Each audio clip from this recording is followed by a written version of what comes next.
Salam sejahtera dan selamat datang sekali lagi ke channel ini Currents VMY.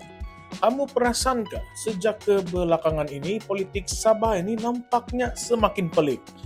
Baru saja isu perbalahan antara parti tempatan, sekarang dalam DAP Sabah pula sudah mula bergolak. Dua lagi cawangan parti itu yaitu Yi Villa dan juga Happy Villa baru-baru ini mengumumkan tutup kedai. Dan ahli-ahli mereka keluar parti beramai-ramai. Bukan 2-3 orang ya, tetapi satu cawangan habis kosong. Macam domino, satu jatuh, yang lain pun ikut tumbang. Dan ini semua berlaku selepas Datuk Frankie pun adun Tanjung Papat bersama Liao Fui Fui, bekas penyelaras DAP Sabah mengumumkan keluar parti dengan penuh kekecewaan. Kamu tahu apa yang mereka cakap? Mereka sudah hilang keyakinan terhadap kepimpinan DAP Sabah sekarang. Katanya, parti sudah jauh tersasar daripada semangat asal perjuangan DAP. Dulu perjuangan DAP dikatakan untuk keadilan, kesamarataan, mempertahankan hak negeri Sabah di bawah MA 63. Tetapi sekarang menurut mereka, parti itu sudah menjadi alat untuk kelompok tertentu. Veteran yang lama sudah berjuang, yang dulu angkat bendera, jalan dari kampung ke kampung, semuanya diketepikan. Tiada penghargaan, tiada pengiktirafan. Yang naik sekarang, muka yang baru, dan kata mereka, lebih pentingkan kedudukan daripada perjuangan. Ketua cawangan Yi Villa Muhammad Farid Ismail dan Ketua cawangan Happy Villa Fadli Syam Ismail berkata yang keputusan mahu keluar daripada parti dibuat secara sebulat suara. Tidak ada tekanan luar, tidak ada pengaruh mana-mana pihak. Maksudnya memang datang dari hati ahli-ahli sendiri. Mereka kecewa, penat, dan sudah tidak nampak hala tuju parti ini di Sabah. Dan masa mereka membuat keputusan itu, PRN 17 Sabah sudah makin dekat. Timing dia tuh macam mencurigakan. Kenapa keluar masa ini? Bukan masa awal tahun kah, tahun lalu kah, dan bukanlah masa-masa yang hampir-hampir mahu pilihan raya. Sebabnya simple. Menurut sumber dalaman, kepimpinan negeri DAP tengah sibuk membuat rombakan calon. Di Tanjung Papat, tempat Frankie pun kabar angin yang kuat mengatakan beliau akan digugurkan. Di Elopura pula, kerusi yang dulu DAP menang tetapi adun dia Kelvin Chong sudah keluar parti dan masuk warisan, pun menjadi rebutan sekarang. Nama-nama yang disebut bakal calon baru antaranya ialah Vivian Wong, ahli parlimen Sandakan, dan seorang pegawai pembangunan masyarakat yang bernama Tang Zu Ching. Jadi ada kemungkinan besar yang DAP Sabah ini tengah cuba cuci muka lama untuk memberikan laluan kepada calon pilihan kepimpinan baru. Tetapi cara mereka buat itu tanpa perbincangan, tanpa rundingan, dan tanpa hormat kepada veteran, itu yang buat ramai marah. Dan jangan lupa, Frankie pun ini pun bukanlah calang-calang orangnya dalam DAP Sabah. Beliau merupakan bekas pengerusi DAP negeri, pernah membawa parti itu ke peringkat yang kuat sewaktu zaman PH masih lagi kukuh di Sabah. Tetapi sekarang, dia sendiri diketepikan.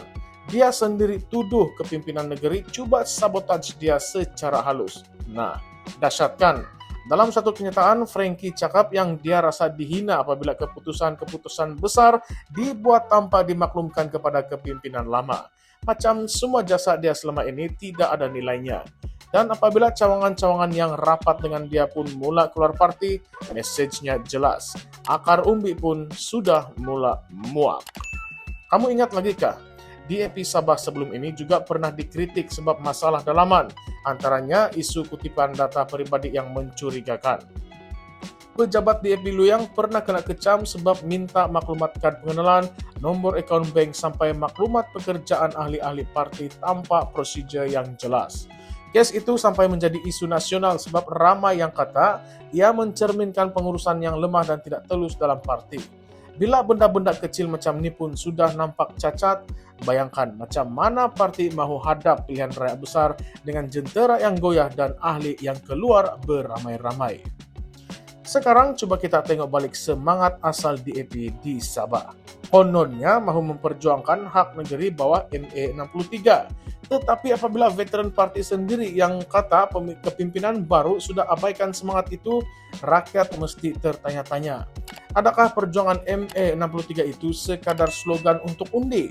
Kalau benarlah perjuangan ini jujur, kenapa orang-orang yang lama berjuang sejak sebelum DAP menang kursi di Sabah dulu, sekarang menjadi mangsa dalam permainan kuasa dalaman? Yang lebih menarik, parti-parti lain mulai nampak peluang dalam kekalutan ini. Warisan, contohnya, sudah lama mengkritik DAP Sabah, hanya tahu minta kerusi tetapi tidak ada visi untuk Sabah.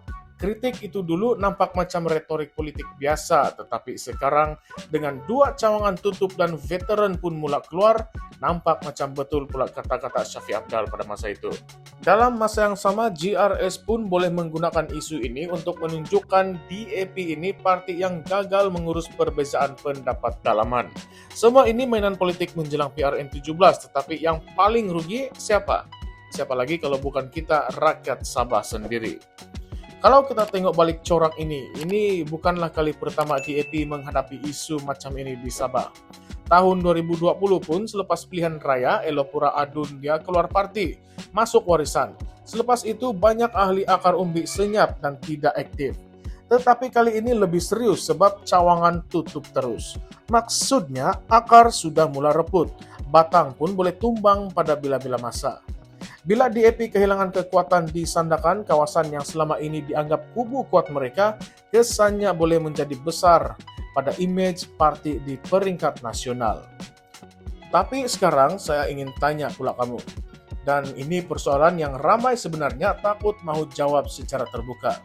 Adakah DAP Sabah sekarang sudah menjadi parti yang dikuasai oleh kelompok elit tertentu yang hanya pilih calon ikut kehendak politik dan bukan ikut jasa dan perjuangan? Kalau ya, bukankah itu menafikan prinsip demokrasi dalaman yang mereka laungkan selama ini? Dan lebih besar lagi, kalau dalam parti sendiri pun tidak boleh berlaku adil kepada ahli-ahli lama, macam mana mau janjikan keadilan kepada rakyat Sabah? Kita kena faham, politik Sabah bukan macam di Semenanjung. Di sini rakyat lebih dekat dengan pemimpin tempatan. Mereka undi sebab percaya dengan orang, bukan dengan logo. Jadi apabila orang macam Frankie pun keluar dan ramai ahli ikut dia, kepercayaan pengundi pun boleh bergoyang. Dan kalau kepercayaan itu hilang, DAP Sabah mungkin kehilangan bukan satu, tapi dua kerusi, yaitu Elopura dan juga Tanjung Papat. Persoalan kedua yang lebih panas, adakah pengguguran Frankie Poon ini ada kaitan dengan tekanan dari DAP Pusat? Ramai pemerhati politik cakap DAP Pusat sekarang sedang cuba mengawal arah politik di Sabah supaya lebih terpadu dengan strategi nasional PH. Tetapi masalahnya politik Sabah ini unik. Kalau cara itu nampak macam campur tangan, ia akan dilihat sebagai penjajahan politik versi baru dari Semenanjung ke Sabah. Dan itu sangatlah sensitif, sebab rakyat Sabah sudah lama rasa yang hak mereka ini sering diabaikan. Sekarang bayangkan, kalau DAP Pusat terlalu banyak campur tangan, dan kepimpinan negeri tunduk pula pada kehendak itu.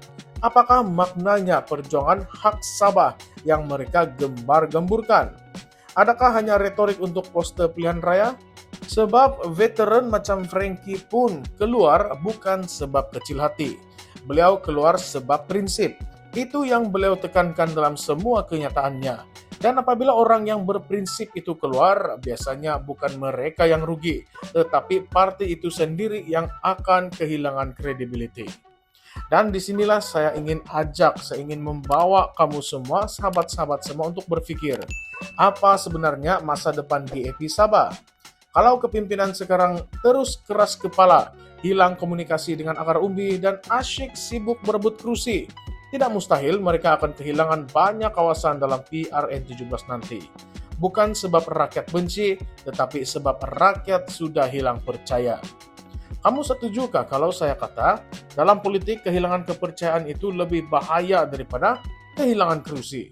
Sebab kursi boleh direbut balik, tetapi bila rakyat sudah rasa muak, memang habislah. Baiklah, DAP Sabah sedang bergolak. Dua cawangan pun sudah tutup. Veteran keluar. Tuduhan sabotaj berlegar. Dan PRN 17 semakin hampir. Soalan sekarang, adakah ini permulaan kepada kejatuhan DAP di Sabah? Atau ini hanyalah strategi pembersihan dalaman sebelum perang besar pilihan raya nanti? Kamu rasa Frankie Poon ini mangsa ataupun mastermind yang coba membawa haluan sendiri? Nah, tuliskan pendapat kamu di ruangan komen di bawah sebab kita ingin dengar suara rakyat Sabah sendiri. Dan selepas itu jangan juga lupa untuk like, share, dan subscribe ke channel ini Currents VMY sebab disinilah kita bukan sekadar membaca berita. Kita akan bongkar apa yang tersembunyi di sebalik berita itu. Baiklah kawan-kawan, kita jumpa lagi dalam pendedahan yang seterusnya dan percayalah, yang akan datang ini akan lagi panas. Salam sejahtera semua, salam perjuangan dan salam reformasi. Sekian saja untuk video kali ini. Terima kasih semua.